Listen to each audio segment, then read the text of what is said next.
Well of fear. Mind breach. Is it worth a buy? Let's read the words of the developer. Step into the boots of Major Axel Vex. Axel Vex, okay. In this survival horror descent into deep space. You embark on a mission to investigate a distress signal coming from Zengona Base. What starts off as a simple mission quickly turns into a terrifying action-packed fight for survival. First up, guys, let's have a look at the old graphical options. What a horrible interface for the graphical options. And the whole game options is all, it's like sliders, and it just looks bad. It's not an expensive game, this. It's currently 11 quid on Steam, 20% off. And let's start off with some rants. You can't really bind the movement keys at all. I had to use a keyboard macro just to be able to use TGFH. And binding items, and you get quite a lot of different items. Binding items to actually use them is awful. You use the Q key and you select an item by mousing over it in your inventory and pressing Q. It will then appear in game when you hold down the Q key, and you get this kind of like thing up on your screen, and then you move your mouse to the item you want to use and click it.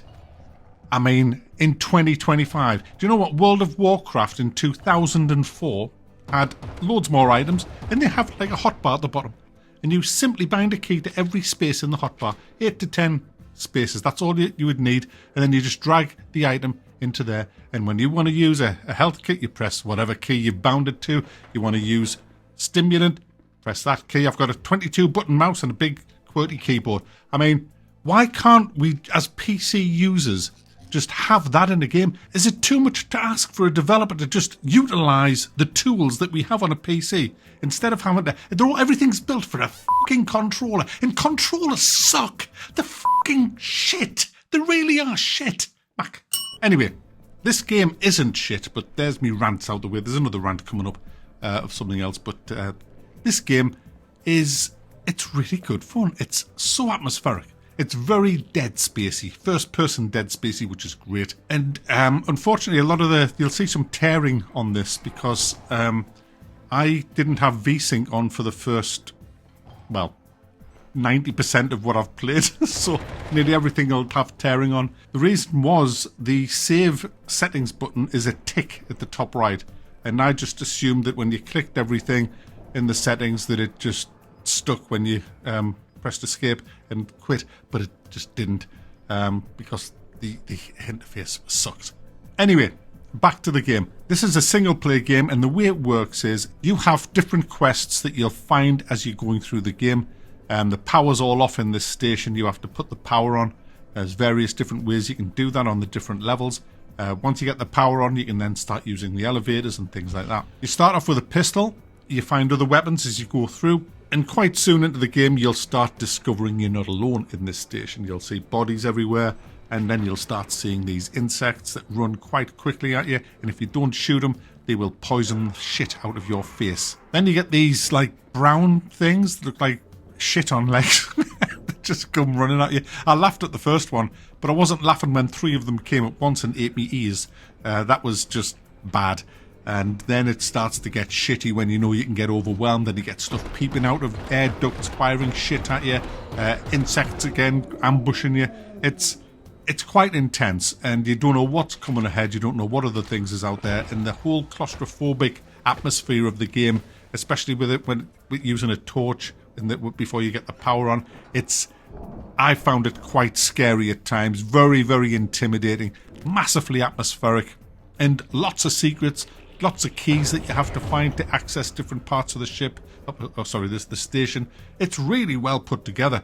Third rant Inc. What pissed me off is that all the levels that I've played so far feel very similar in the sense of you use the monorail to get where you're going, and there's no power on there, so you have to get through to where the lift is. You can't use the lift because there's no power, so you go up and down the ladders trying to find key cards to access everything. It all just felt samey.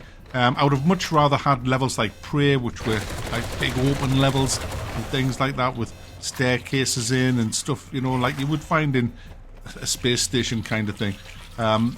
They were too samey for me, but each level was fun. despite them being kind of samey. When I say samey, the layouts weren't the same, but they were very, very similar. But you have to bear in mind, this is like £11 game. You'll get about 7 or 8 hours out of the actual story. It's very atmospheric. The gunplay is alright. Lots and lots of loot to get. There's orange crates that you can put stuff in. They're called quantum crates. You put your gear in there and you can access them from any other quantum crate on any of the other levels. So it's a really nice storage area, like a place where you can put stuff that you're not using. You can board up the vents. There's like metal, they just look like planks of wood. And you can kind of seal off an area where you know it's going to be safe by blocking up all the vents. The save game points dotted around the place, so then you get a bit of respite. You can kind of breathe again, which is really nice because you do get really tensed up as you're going around. It's just an atmospheric, fun single-player game. Now, what makes it even better is, at the beginning, when you start your game off, there are certain little mods, if you like, that you can activate to play the game. For example, I used one where my torch would never run out. That's just a preference. I just hate games where your torch runs out after 20 seconds. It breaks immersion for me. I mean, who would invent a torch that only lasts like 20 seconds? You know, it's bullshit. So I always, if I can, get rid of that nonsense. But there's other things that I haven't tried. You can have the whole game in pitch black. You can have lots of money to start with. You can have all the vents blocked up as you start. You can have only one hit point. You can have Iron Man mode as well. There's loads of different ways that you can play the game once you've kind of beat it on the default. Well, you can actually do it from the off, actually. But lots of different ways to play the game.